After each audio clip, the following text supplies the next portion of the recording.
twabeera mu bulamu obuzibu ennyo. Omusajja n'ava from nowhere n'akwata ekintu n'aga nti amaze okwetegereza ekizibu kya Afirika, bakulembeze balwa mu bukulembeze. Ne tugaa nti aha, ne tunyeenya emitwe. Amaze okwegendereza abakulembeze kubeera nga babbi, ne tugaa nti alhamdulillah 35 years.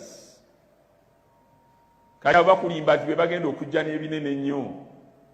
Inna lillahi wa inna ilaihi rajiun. Bye bino bye mbagamba. Ng'owulira simana wulide kati sima tumukunde, Henry tumukunde. Mbu naye ayagala kujja kuba president. Abasiraamu muzuukuke. Obwo bubadi. Bazannya buzannyi bubadi bwabwe. Sima tumukunde. Tinyefunza nono omulala simanya eyesimbawo okuli eyali prime minister. Mbabazi. Abo nate babalimba batabani ba Mzee Museveni. Bino bintu babala bubazi. Nga bagati genda otawanyemu wali genda otawanyemu wali. Kale ne babeera nga ddala genuinely baagala okujja. Naye be babadde mu kintu kyabwe. Agenda yaabwe bagirina. Agenda bagirina. Mu myaka gyabwe nga tebagenda kusaasira ku musiraamu, tebagenda kwagala busiraamu, era bakitulaze 35 years tebaagala busiraamu. Kaakati baawukanidde mu kantu katono ne babeera obwo busungu bwe bubatawanya. Tolowooza ati balina kye baagala okukola ku ggwanga. Ki kye batafunye? Abo bonna ani atalina ddundiro, atalina faamu ani? Bonna ani atasula walungi mu nnyumba kololo? Ani atalina palace villa? Kati ki kye banoonya? Eno ensi yatandise ddyo baluma. Agenda yaabwe yali yeemu. Era bwe kuba kutawanya abasiraamu n'abo bajja tutawanya, naye abo balina busungu kubanga Mzee Museveni yagaanye okuta ekintu n'agaana okukwasa omuntu yenna mu queue. Balina layini yaabwe Museveni yagibuuka. Kaakati kyekibanyizizza bajja eno batemututawanya mugende.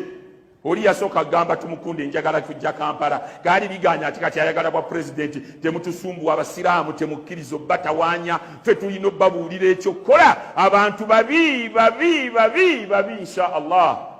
Well, ekimpostingisa audio eyo eno message egende wa abantu bonna si wa abantu basiraamu bokka. However much Sheikh Muzata mainly yabadde agamba basiraamu, nenze nsuubira nti eno message y'Abannayuganda bonna kubanga abasiraamu bokka si be babonaabona yadde nga balina that bitter taste obutayagala basiraamu. Naye ate era tulina okukitegeera nti si basiraamu bokka wabula bano abasajja beeyagaliza bokka na bokka. Bano abasajja beeyagaliza bokka na bokka. Muwulidde Sheikh Muzata ng'abuuza mwabo bonna ani atalina mansioni, mwabo bonna ani atalina faamu, mwabo bonna abajja okubuzaabuza abantu mulabamu ali obubi. Kale bannange nga tusemberera akalulu temubuzaabuzibwa. Awadde example ginawadde olunaku lwajjo kwa mama Mbabazi nti yavaayo n'abuzaabuza abantu coalition yonna n'agitta. Nga saawa zino tuli mu ntenseganya za coalition endala. Wagenda kuvaayo obstacle nyingi nnyo. Bajja tandika okuleetawo eŋŋambo-gambo okukyankalanya. Nenze kyemmanyi tulina kusigala ku mulamwa kubanga Muzata waagambye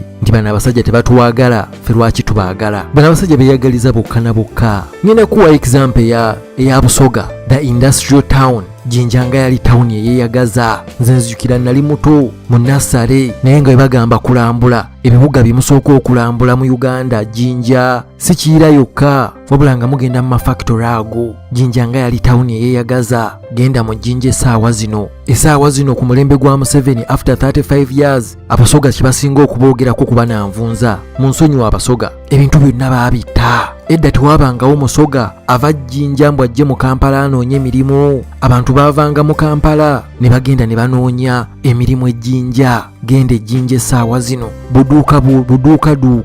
Tawuni yali clean, tawuni yali organized. Genda mu tawuni ye Jinja yonna ejjudde potholes. Ebizimbe byonna bikaddiye, byonna langi yavaako. Ebyo byolaba ebirimu, ebyo ebizimbe byolaba ebirimu. Genda ku background check obuuze byani. Lwaki bano abasajja beeyagaliza era lwaki batta Jinja? First of all, Busoga yali y'amaanyi nnyo. Ekyo baali tebakyagala. Baali baagala ewaabwe gye bava ewaba wabeera aw'amaanyi. Ekirala, ebintu ebyo baategeera nti tebyali byabwe. You have to understand, factory tezaali zaabwe. Ate nga olw'okuba bali greedy nnyo baayagala, baamanya nti we banaatandika okukola ebyabwe ng'ate n'ejjinja etambula bo tebajja kukola ssente ate nga si we kiba competition yeetaagisa senga ejjinja ebintu baabirekayo ne bagenda ewaabwe ne bakola ebintu byebimu ne bagenda mu bibuga ebirala ab'ejjinja olwa competition bandisiza akasente infrastructure buli kimu kyandikuze nga kyeyongera ku benefitinga Munnayuganda yenna niraba ate bo batandikira ku mission ey'okumalawo ebiri ejjinja bo basobola okuzimba ebyabwe